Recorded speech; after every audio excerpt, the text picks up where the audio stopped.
Our next guest on the Planting Seeds podcast is Dr. Jeremy Tātere MacLeod, who hails from Ngāti Kahungunu. He is a champion of te reo Māori and an advocate for the revitalisation of language and culture. Through his mahi, Te Kauwaka Limited, he has helped communities and whānau reconnect to their identity and to our Māori. In this episode, we get close, heart to heart, and we talk about his journey being raised in Australia and moving back to the Hawke's Bay at the age of 17 to learn te reo Māori. We also dive into leadership, the ego, the significance of language and culture, as well as fatherhood, ADHD, and how we can be better as friends. I'm honoured to welcome Dr. Tātere to the podcast for this kōrero that is both uplifting and mana enhancing. Enjoy.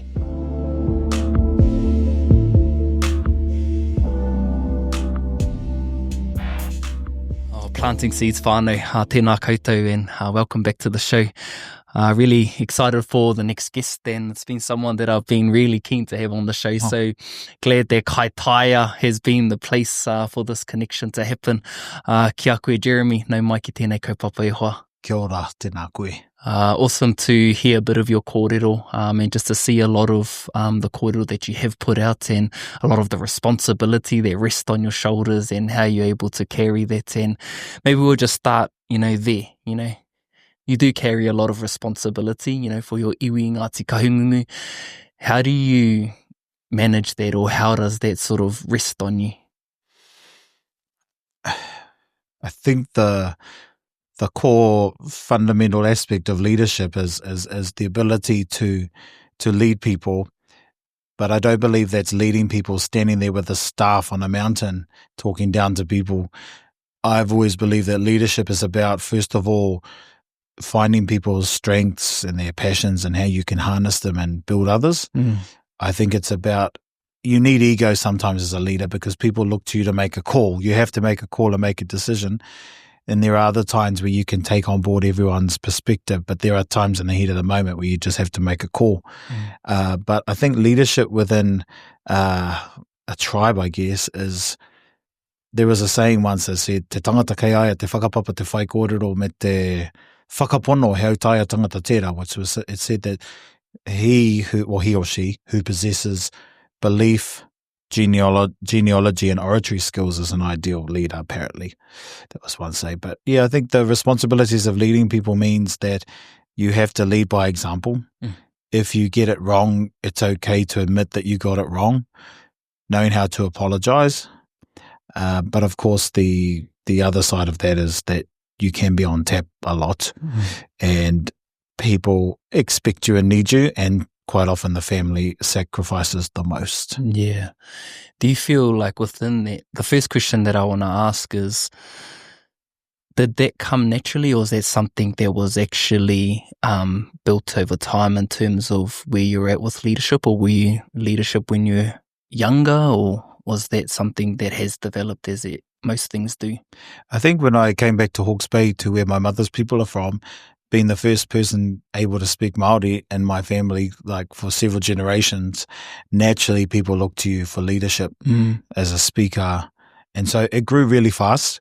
And like kaumātua in the family that had a little bit of a rote learned whai kōrero, who over time eventually just relinquished that to me. So they gave me that mana representing the family, but it was very fast. Someone who would research the whakapapa, knew the whakapapa, bringing families together, family reunions, writing whakapapa books. That was all part of earning the stripes of leadership, really, was being there for the old people, sharing knowledge, leading them, sitting there playing euchre with the nannies or singing the old songs in a party, or those are all the things that people look to for leadership.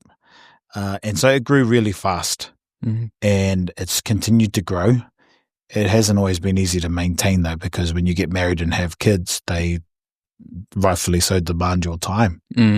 So I'm lucky that I'm not a leader of the tribal entity. So there's still a little bit of leeway for me. But there's other areas certainly where people look to me for leadership, and I consider it a great honour. It's beautiful to hear. And one of the things that really I caught on to within that is, in some cases, the ego needs to be at the front to make those decisions, and oftentimes that's because you don't know what's on the other side of that decision there. And the ego gives you the confidence to be able to make it without fully knowing what's going to come of that. And I think the ego has there's a lot of kōrero around it and a lot of thoughts around it. But what are your whakaaro around, ego? And there's a good place for it and there is a bad place for it. But where are you with it at the moment? I think ego is a great driver in some aspects. I think if I look at my health journey, ego is a great driver because ego is connected closely to vanity at times. And there's always, you're always fighting that endless battle of trying to be fit or stay fit. That's one part. But I think in regards to leadership, ego is required sometimes, because if you're being tasked with leading your people, your responsibility is to carry the mana of your tribe. For example, when I was chosen by Ngāti Kahungunu to be one of the 2 speakers at Kingi Tuheitia Tangi, that meant that I had to have an element of ego. There had to be some pride. You had to speak on behalf of the whole tribe and be inclusive. And remember, anything you said was the entire tribe. And that's where I think ego can work really well. But on the other side, the downside to ego is remembering you're not speaking on behalf of yourself. It's not the you show. You can't share too many personal stories about a relationship because you're speaking on behalf of the whole tribe. So you're always walking this fine line in Te Ao Māori between humility and arrogance, because sometimes humility can be conceived as arrogance and vice versa. Arrogance can be perceived as humility. So it's never like ever walking that fine line. Always you're dancing across that fine line. Yeah, all the time. So you said you were the first Reo Māori speaker in your entire whānau. And I know you've probably shared this kōrero plenty of times, but how did that even start for you? If you're the first in your whole entire family, like where did that feeling or that urge to be like, man, I'm going to learn my reo, how did that begin for you? Came from when I was a really young child. I was 5, and we used to thrash those VHS tapes that I spoke about in my presentation. And I really felt something. And growing up in the Australia that I grew up in, there wasn't many Māori around, and my parents didn't really fraternise with the other Māori. They were really scared about the new waves of Māori that were coming in, because they were terrified of cultural obligations. So we didn't really mix a lot. But when I came back, and I think now, being diagnosed with ADHD a couple of years ago, it all starts to make sense. Learning a language really fast because you learn patterns, and you have these fixations, and you have these, when you're hooked on something, you just go all in. So I think for me, learning reo was fast. I saw the void in my family. And when I talk about whānau, I'm talking about 1, 2, 3 generations span out. Wow. All of my mother's first cousins and down. So you saw the gap, saw the leadership gap on my marae. Like one of the greatest achievements earlier this year was renovating our entire wharenui. Like that's the sort of stuff, 140-year-old. But I think with te reo, I love the patterns. I wanted to communicate with people. I'm a bit of a sarcastic fella, so I like to joke. I like banter. And that's why I think my reo journey wasn't easy, but it came. Yeah. Because that's a lot of, and we're here at Hui Tāne, and a lot of the challenges that I feel we face as Tāne is there's always this element of not being enough or feeling like there's some kind of disconnect. And culture and reo is a big part of that. And that's a lot of what your kōrero was about, was this cultural lens around how we can create a sense of wellness for us as Tāne. And can you speak more about that, around, I guess, how that could be a source for Tāne to, I guess, bring themselves back to wellness or connect more anyway? In my own journey of connecting with my language and culture, it's kind of had this domino effect in all other parts of our life. Because first of all, there's the discovery of whakapapa. So I'm connected to a lot more people around the country. I mean, there's very few iwi I don't have connections. And then you're starting to have these much bolder conversations that I never knew would be part of that. Sexualized violence, that is not a Māori thing. You heard me talk about the world my mother grew up in. That's not normal. Domestic violence, that's not normal to celebrate that, or to say that that's what koro was like. Nanny's job was to get a crack. And no, that's not what being Māori was. Being Māori was not the once were warriors parties in the kitchen. The uncle bullies walking around at night. That's not being Māori. And that's probably been one of the biggest revelations for my family, is breaking down that trauma. You can use your Māori names.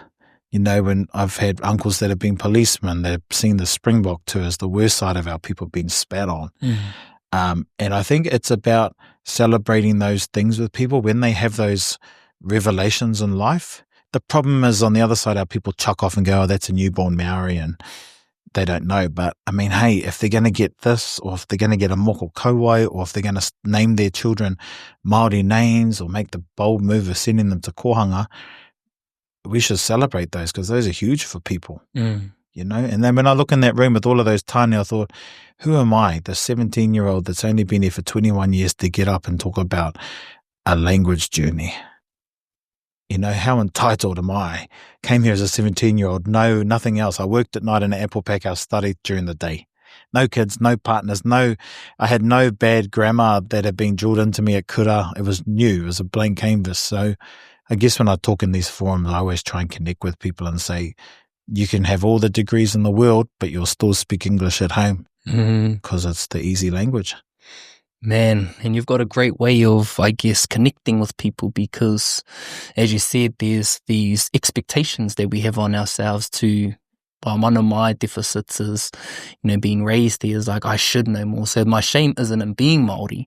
My shame is in, I should know more. And that's sort of a whakamā that I sit with. But hearing you kōrero is really normalizing those aspects of ourselves, that it's not about being matatau i te reo and being the man e whai kōrero, but there are other qualities that make us Māori. And that's a main talking point that you have. And can you speak more to that around our values as Māori and, just those other aspects that can help us, I guess, settle within ourselves? One of the problems I have at times is that I forget that I'm living in this very small bubble. So Māori who are in the Māori language speaking world are a small bubble. Yeah, right. Within another small bubble of Māori who are connected to their culture, within another small bubble of Māori that are connected to their marae. And for most of our Māori, my comments in there about, are you still taking kai down to do the first meal at the tangi before the whānau arrives? Most Māori outside of this circle wouldn't have any idea what I'm talking about. People aren't taking their bodies home to our marae. It's too expensive. They're fearful of the protocols, of getting it wrong. They're fearful of not knowing. There's all these things that stop our people from going home. So first of all, I just want to admit, I'm talking from a privileged position of a small bubble within a small bubble. But I think for me, the values of being Māori is, when I think about growing up in Australia with my parents, they instill values in us. And those were values that we learned. And they may have been universal human values. And it's okay for me to sit here and talk about my grandparents that were freezing workers and disconnected to their culture. Well, I say that because today we measure Māori culture as having moko, or doing kapahaka, or knowing how to weave, or knowing how to whai kōrero karanga, or speaking te reo, or playing kiorahi, or knowing how to do a hangi, right? That's how we view Māori culture.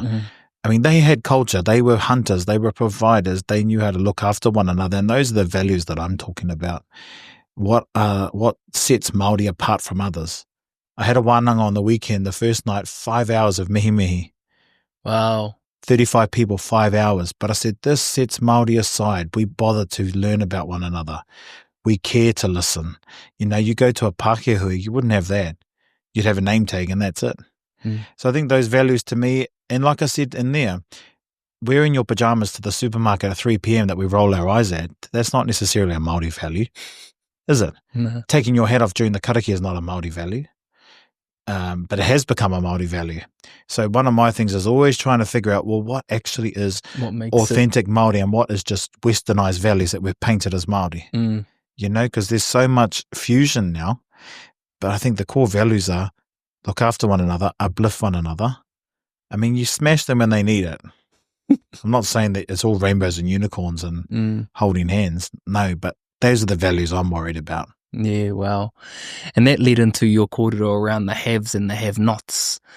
And that's sort of like speaking to, if you're learning te reo Māori, there's other things that come with it. And can you share also that kōrero around the haves and the have-nots that you were speaking into? I think the insecurities of the have-nots is getting bigger. Yeah. There's a perception that those with te reo just judge them and look down on them. I've seen the GIFs on social media and whatnot. And that's of that meme person looking down from the ivory tower. Yeah. And I think, wow.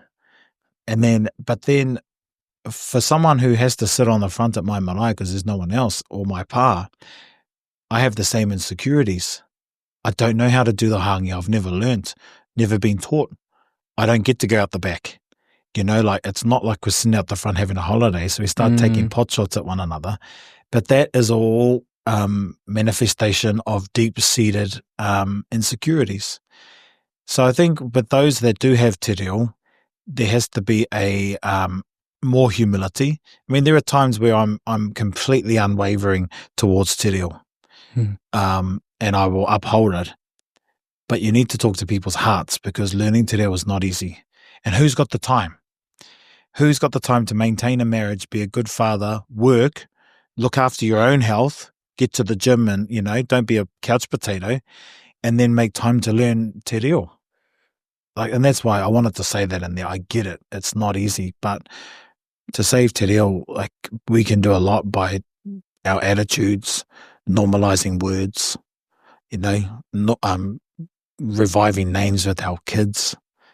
But I don't know if I've answered your question. I probably danced around it a bit, but it's just some of my thoughts. Sorry, ke te kōrero koe ki au, because that's exactly like where I'm at. And knowing the real journey that I'm on, it's the time thing. That's my excuse anyway, because, I'm doing te rōnakitanga I roto I te awanui, te wānanga o te aroa, and I'm only learning in those 3 hours. Yeah. But I need to be more disciplined, and where are those other 20 minutes or the hour throughout every day that I'm actually learning. And that's my excuse, but it's also my challenge around the time aspect of things. And so when you talk like that, it's just, again, it's reassuring, but it also still makes me want to work a bit harder and trying to create those pockets for myself. And talking more about this kaupapa hui tāne and, bringing it back to you. And you're balancing many plates and everything that's going on. What are some of the things that you do to keep yourself in wairua tau or in mauri tau?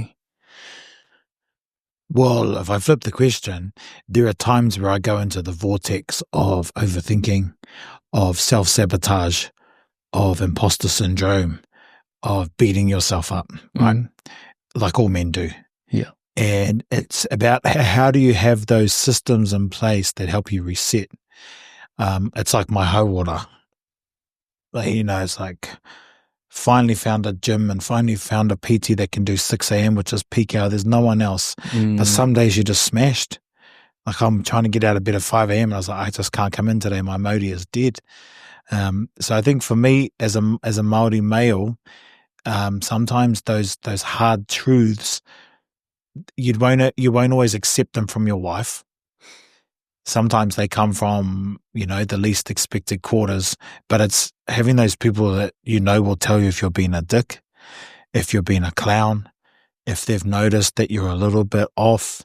Not the aunties who say you're fat, because that's quite soul destroying at times, but it does boot my ass back to the gym and start to eat better. But I think it's knowing where those pulls are, people that can tell you if it's not that, it's like I've got the shirt in my wardrobe I love, and if I can't fit it, I know I've got to do something.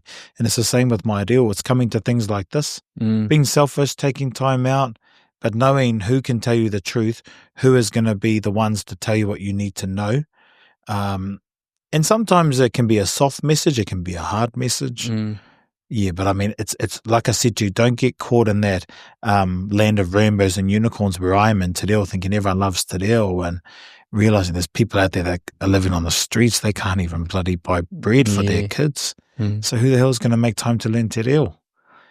Because you get caught in this, you know what I mean? This dream world, fantasy land. And that's what I like coming into arenas like this. You pull your head out of the clouds and go, oh, hell. We're here. everyone's here, the struggle. everyone's going through it.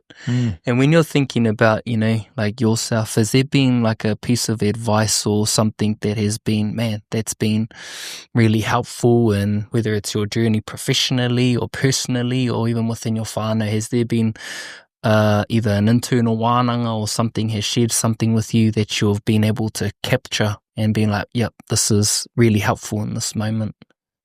From a tikanga Māori perspective, I think tikanga is a relatively modern concept. I don't think that's an ancient concept. I think it's something we've adapted as a tool to try and maintain our culture in the hustle and bustle of modern world. But I think from a tikanga perspective, you can always fix things. And as a Māori male, my father never apologised. Right. Or he'd apologise to us after getting to hiding. And you're like, I don't want to hear your apologies. Like, bro, get away. But my father wasn't open to talk. And that's my thing with my sons, is apologising. If my wife and I argue in front of them because it's bubbled over, go and apologise. If you've snapped at them because you're stressed, apologise. If you've said something that's hurt their feelings, apologise and try and fix it as fast as possible. And that's probably one thing I didn't grow up with. Didn't grow up with an open father who could talk like that. He was proud. Telling your kids you love them, how proud of them you are. Don't wait until they die and then you hear from others what they used to say. So if there's one thing I've learned probably is that we're not perfect. When you got a family of everyone on varying degrees of ADHD, you might as well be two asteroids in the asteroid belt. It's just two different ways of viewing the world. But be humble, swallow the ego, apologize, and then try to do better. But always be humble to apologize. That's probably one of the biggest things I've learned. Man, that's so cool and so awesome. And the reason why I say that is I was just having a kōrero with my wife today, and our eldest Noah, he's about to turn 4. He just had one of those mornings where he was just acting up and having a tantrum, and whatever my wahine did, he wasn't having any part of it. And so she just left him to do his own thing, and then she went and made parakuihi for our pōtiki. And not long after that, he went over to her and he just said, "Sorry, mama." And that's the first ever time that he apologized to her in that kind of way. And it was like quite a awesome moment for my wahine. But obviously he's probably seen that in other aspects of either us modeling it or us doing that to him or whatever that may be. And so that's such a awesome step for him, but I know also how hard it is for us as men to step into that moment and just taken accountable, take accountability for those actions.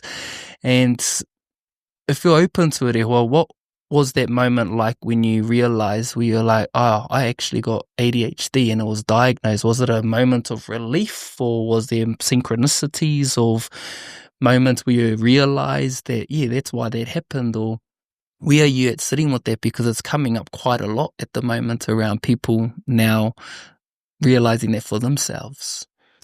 It was a real revelation for me.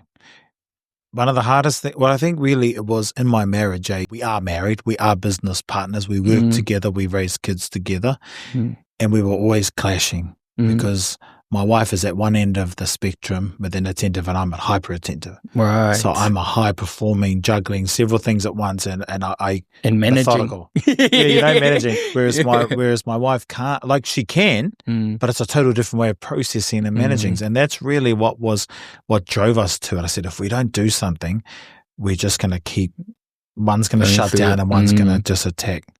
You're not doing this, I'm carrying this, yada, yada, yada, all that sort of stuff we pull out. So the process of being diagnosed was a tough one, wasn't easy. So and that's what I feel sorry for. We were lucky we had the money to go and see all these specialists. Otherwise, you're just sitting on the public waiting list. Far out. The hardest thing, though, for it was you have to delve back into your childhood. And for me, that brought up lots of trauma because my parents had both died. I lost my dad at 26 and my mum at 32. Wow. And they start to try and unlock things that happen in those years of 1 to 8, I think, in the years where they really notice it. And I said, well, look, my mum's got all my report cards. She kept them all. My mum had passed. Well, I need to talk to your parents. I said, well, good luck with that one. So why I say that was quite a revelation is that growing up, the kids with ADD were the ones with ants in their pants. They could never stay still. That was a stereotype. But then when I went through the testing, it wasn't easy. You had to go through several tests. And then I had to go and see the one who diagnosed the medicine. And she said one thing and I just nutted out, lost it. And my wife's sitting there laughing because she knew that this Pākehā had, she had a thing, man, I lost it, eh? And, but then starting to learn about medication with Ritalin and which one works, it was just validation because everything made sense. Why I remembered phone numbers as a kid, why I could learn te reo fast, why I had fixations, why I was a procrastinator. You know, like this morning, my alarm's going off and I know I'm getting picked up at 8, but it's still 10 to 8. And I was like, I can watch some more reels because I didn't take my Ritalin, eh? So yeah, it is. And there are varying parts of the neurodiverse spectrum. And my kids both have it, so understanding them, how they see the world. But for me, it was being able to medicate to help me manage my hyperfocus, live in the moment, because the problem we have today is those phones give us constant feeds of dopamine. Right. And I'm like, why? And the crashes, it takes you up and then takes you down. I'm lying in bed last night watching reels of them clearing out drains, stormwater drains. How did you get there? Am I watching this? So, and that's why I feel today, we're in this constant trap of dopamine fixes, which when you come back to te reo, you want quick fixes, but there's no bariatric surgery with te reo. And it's the same with my health journey. I'm addicted to carbs because it's part of my ADHD. Carbs gives me that instant dopamine and it's terrible. So to answer your question, it was quite a revelation. And now I talk to all my friends and I'm diagnosing them and they go, I think I've got that too. I don't share medicine with them, but it's been amazing because I think you'd be amazed on how much of our people actually do sit on that spectrum. And that's why you can't focus. If it's something boring, you're going to turn off. And for us learning te reo, like I said, I can't learn te reo today the way they teach it. I don't know how you're learning in te reo-nakitanga. I would die of boredom. Struggling. That's how I'm doing. I listen. That's how I learn. I love listening. That's a very elongated answer to your very I think it's question. important to have that kind of conversation because you're right. Even friends that, I've known for a long time and they're just starting to come back and having those kinds of kōrero, but the energy and the mauri of this one whānau in particular, it's been a massive shift in just how they view themselves because they thought something was wrong with them. And all of a sudden they had this, got diagnosed. I don't even think they actually got professionally diagnosed. It was just watching reels and it was a self-diagnosis. And even just that shift, it was like, no, I just got ADHD. And so there was real connection between why they are the way they are and the things that were happening. And that really just gave them a shift in their own well-being. And so it's just great to hear that kōrero from you, Ehua. And the last thing that I think I want to speak into from your view and from your perspective and seeing, I guess, where we are as tāne and the challenges that are out there. And I know that down in Kahungunu, there's been a lot of challenges within young tāne as well. What are some of the things that you feel you're observing or seeing in a way that's creating that? Or it can go down this direction of what could be something that we can do to support? Generally, our people don't care. I think about I lost a very good friend of mine to suicide a couple of years ago. Destroyed me, and it destroyed a lot of people. He was a leader in Ngāti Kahunga, and everyone made this pledge that they're going to be kinder to one another and look after. But 1 week later, we're straight back into it, just driving our leadership to graves. And I recall at a marae, because I'm the chairperson of my marae committee, and I recall once I said, "Look, I'm not doing well. We aren't. Some of us aren't coping." And then one of the others said, what? Are you suicidal? It's just a flippant, and straight away. As a male, you're like, never again am I admitting that I'm not well because people don't care, because they're all worried about themselves. And then you go back into this little shell. So I think for me, I feel for people. I think in our own journey, and my wife's journey on dealing with sexualized violence and that, we had the resource to be able to take time off work until ACC started paying out. And then you got to try and prove to ACC that your sexualized violence has created. What is sexualized violence? That's the term for molestation or rape. They Wow. name it as sexualized violence. It's an act of violence. Wow. So it's the term that they use now, sexualized violence. But, you have to go to ACC and then prove yourself that you are and that we were lucky. We had the resource to do that. But I look at most people and I think, where on earth would they start to deal with that? Like, if you don't have a spare 180 a session, you can't go to counseling. And then if you can't get 2 hours off work, because it's normally between 9 to 3, and then if you're really struggling with PTSD from those events, you can't take time off work. So I think for us, it's having more of these things, but checking in on people. Sometimes you just don't. You're just so caught in the rat race. Caught in your own little world, eh? I had a colleague I didn't even realize had separated 6 months ago. Wow. I said, oh, shit, because you're just more worried about yourself. So I think it's a big piece, but checking in with people, reminding them that there is hope. But then again, sometimes when you're speaking from a privileged position, you have this guilt that who am I to say that there's hope when I'm speaking from here?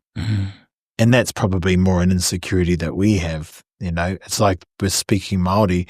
If I'm speaking Māori to someone and I know they can speak Māori and I can see that they're having these internal can you anxiety. pick that up? Oh, yeah. Can you? And Wow. so then naturally I'll speak English because I was like, I can see this person's having an internal breakdown. I'm going to speak English so I can calm your farm. And sometimes that person will give me permission to speak Māori to them. Wow. And I think that's this whole big hauora journey that we're talking about. It's probably just making that impact, making that pledge to go and spend the next week checking in on 5 people. I like that. But not just how are you? Oh, kei te pai. Oh, mean. Cool, Kazi, see ya. Nah, it's not that. It's going and being more interested than being interesting. Put that stupid phone down.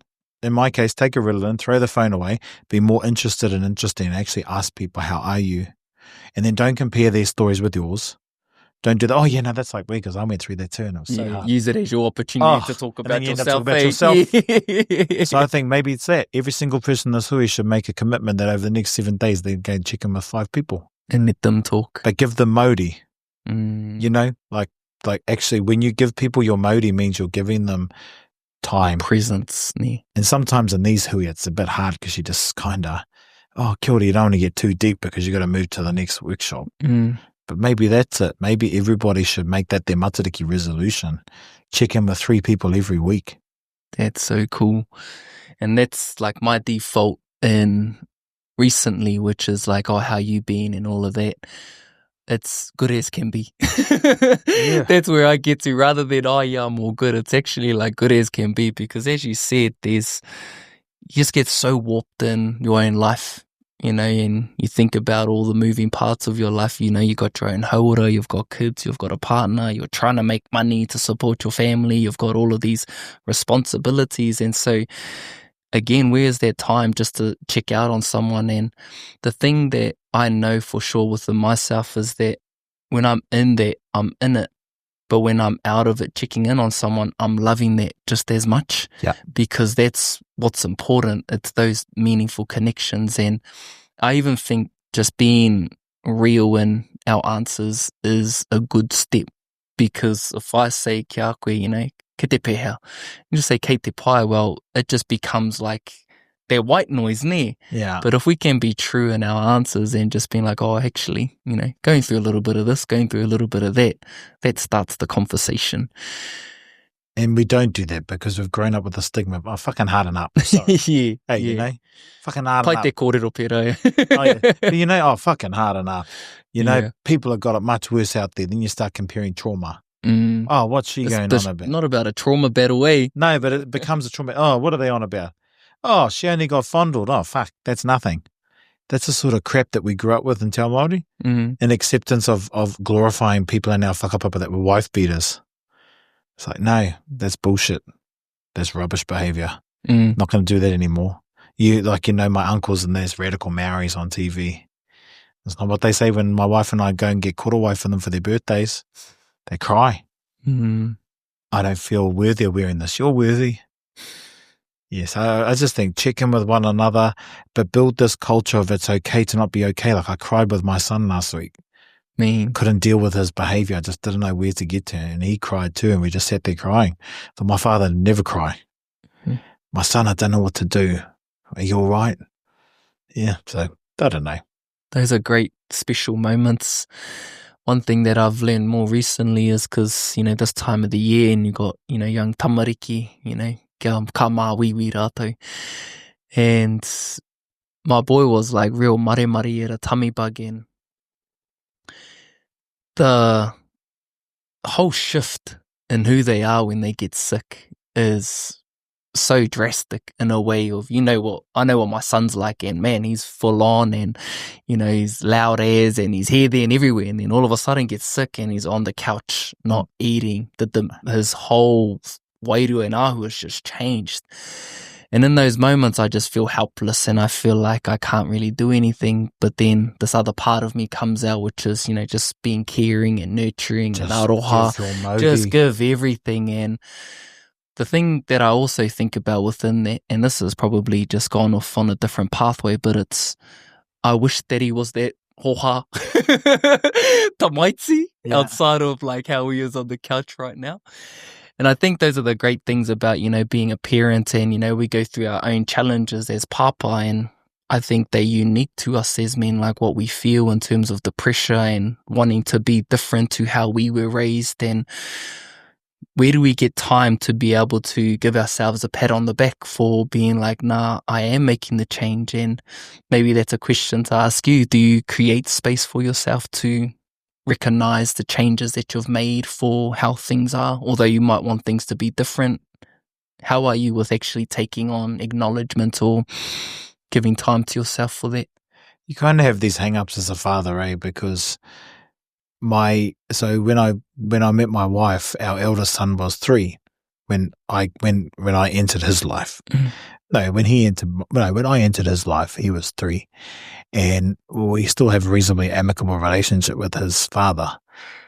And my baby, who's now 3, but when he would come over, my baby loves him. And my middle son loved him because he plays with him. He gets on the ground, he crawls around, he plays Lego with them for hours. They can jump on his back, plays dinosaurs, and then you build insecurities as a father. You're like, oh, but they still love me, of course. But it's like, that's just not me. I get fucking bored.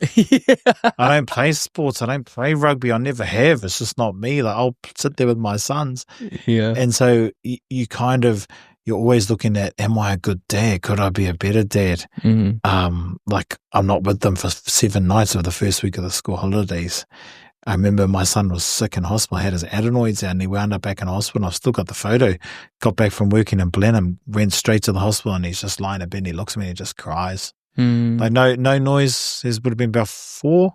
Wow. And then I jumped in bed with him, and I had some of the best bonding with him in the children's unit at the hospital. Him and I lying in bed. And so I think, like as a husband, when you feel like you're carrying the weight of the world and you can't snap, just, wife will say, just put your device down. Oh, easy for some to say. But those are horrible comments, because you're minimizing their contribution. That's that demon coming out like, oh, you're judging me. Oh yeah, I know I'm a fucking useless father. But those are your own insecurities. So no, I don't. I mean, I'm a better father than my father was, and he was a good father. And I hope my boys will be a better father than me. But I'll go home after this hui and I'll try again. I'll reset again. Try and be grateful with one another. Normalize that culture of being grateful. I mean, if you go home with this bloody extremist random thing, let's have a hui. We're all going to share stories about it. And my son's just going to say, like, what the fuck? Who are you? What the fuck are we doing? Who are you? Like, I remember going to a mate's house one night. He starts speaking Māori to his dog, and his wife goes, "You've never spoken Māori to your dog." Hey, just because you turned up, the bro just gets into it. So what are you talking about? You know that dog can't understand. But I think the short answer to your question is no, I don't, because I never feel like I am a good dad. But I can be better. And just keep trying to be better. Just got to keep being better, but it's always balance, eh? You can be the best dad in the world and sleep with him every night, and then your marriage is missing out. Yeah. Then your marriage can be going handy and everything's going great, intimacy is great, and then the kids are missing out. Mm. You know, well then you're content with your marriage and everything, and then you're bloody Physical. fat. So you start going to the gym every morning at 6 a.m. and then the wife's missing out. Mm. It's like There's it's never balance, ending. Hey, balance. Where is it, ne? anyway, I don't know if many people can, see any synergies with these stories, but being a Māori man is not easy. And there's a new culture of Māori men. I mean, I love our wahine and I support our wahine totally, but I'm not going to demonize us tāne Māori over it because we're not all old school patriarchal, male chauvinistic, egotistical pigs. I will never walk through a door before a woman. Chivalry is ingrained in me. Never walk through a door before my wife. And if I do, I will stand there and let her walk in front of me. We're not all egotistical, chauvinistic, Stone Age cavemen. Not at all. So I love the rising of our wahine. I really do. But don't classify us all as being that, because we're not. Man, it's cool to have that perspective being shared in this way, because I guess because of the kaupapa that we're at Huitani, it can sort of suck up a lot of the energy as to like where the kōrero is navigating. But as you're saying, there's a lot of great tāne out there, and there's so much role models in my life that I look up to as good men that I try and model because of how they are as husbands, how they are as fathers, how they are as friends, how they are as sons, and I'm just surrounded by them, and I'm deliberate with receiving from these particular people. And so I love how you sort of just interjected that, but also just being able to hear your heart around, where things are at for yourself. And I think in terms of me to wrap up around being a papa, I know that I'm a better papa. Not that I'm better than him, but I'm a good papa, and I've learned from my journey as being a son and working on that towards being a good father to my children. And I think that's natural. You want to raise the base, ne? You have to. You want to raise the base, and I think really my papa would like that as well. And I want that for my children, like be way better than papa. But it's just really raising the base and the foundation for them to grow on. And no matter what, we've been able to learn so much, and experiences happen for each and every one of us. And we're just constantly learning. And as you see, we're just going to go home and just keep trying. To finish off e hoa, I have this theme around brother to brother, and it's the same kind of kōrero, just the importance of having a brother and having that pakihiwi ki te pakihiwi kind of approach to working through things, or just being able to share that experience with, close friends, and having that brotherhood. So do you have any kōrero around, brother to brother, or what that might mean for you? I think it's two parts. Just to respond to your kōrero about your dad, every generation has a duty to be better than the last. And when I say I'm a better father than my father, that's no small feat. He was an idol in my eyes. And that's my culture to my kids. You kids will be better than me. You will be better than me. You must be better than me. You will learn from my mistakes. So I think you saying to be a better father than yours is in no way demeaning him. To me, it's a compliment. So that's just that response. But I think brother to brother, like I didn't grow up with brothers. I had sisters and a mum. Same. and so I didn't have brothers. I wasn't your typical masculine fella that did all that stuff. I was a mummy's boy for most of my life because she shielded me from my father, who's had disappointment that I was not the masculine son he wanted. And so being comfortable in that is being comfortable. But some of my best brothers are people like Rangi Mātamu in the room. When my father died, boom, they were there with me. Those are my brothers. And, in life you go through waves of friendships. Some friendships are low maintenance. Some friendships you can go years without seeing some. And some are so high maintenance that they just fizzle out. They're a very short orgasm, some friendships, eh? It's just too much. It's too much hard work, and you're like, no, this friendship's not going to work. But I think, brothers, it is nice to have those, surround yourself with people that will prop you up, people that will celebrate your wins, not the fake jealous ones, not the ones that go, oh, I'm so happy you got another car, geez, and they're not. But think about it. Out of all your mates, who are the ones that you could ring at 3 a.m. to bail you out? who are the ones that will celebrate your wins with you, and who are the ones that will tell you you've got BO or you're being a dick. Yeah. I've got a friend that does that. I've got a brother, Praone. He said to me in Hui one day, "You've got bad BO." And I said, "Oh, thank you, boy. I'm so glad you told me." Went to the bathroom, nearly cried from embarrassment. So if you got a mate that'll tell you got BO, if you got a mate that you know will bail you out at 3 a.m. in the morning, and if you know you got one that will high-five you and go, "Fuck yeah, your business is doing great. I'm so happy for you." And if you've got those brothers in your inner circle, then you know that you're going to be okay in life. But if you've got them, make sure that you're that same person for another one. Mm. You know, because we seem to think that people in our lives are just an extension of ourselves. But make sure you're there for others. That's probably what I'd say. Think about all those people that are there in your hour of need and make sure you're there for others. Don't just suck people's mauri. Give it back. Man, Don't know if I've answered that. That was a bloody awesome kōrero e hoa. I appreciate it. I like Man. these sessions. Thank you so much for sharing, everything. And, like I said, I've only seen you online and it's been great just to be in close proximity. But really, I just feel like I've had one of the kōrero that you said in there was, it's from my heart to your heart. And I really felt that within this kōrero, just being able to connect to you in this way, e hoa, and just want to thank you for sharing, thank you for being here, and thank you for being able to contribute to the Planting Seeds podcast, and no doubt there'll be other times in future, but for now, tēnā koe e hoa. Thanks for having me. Kia ora, bro. Kia ora. Choice.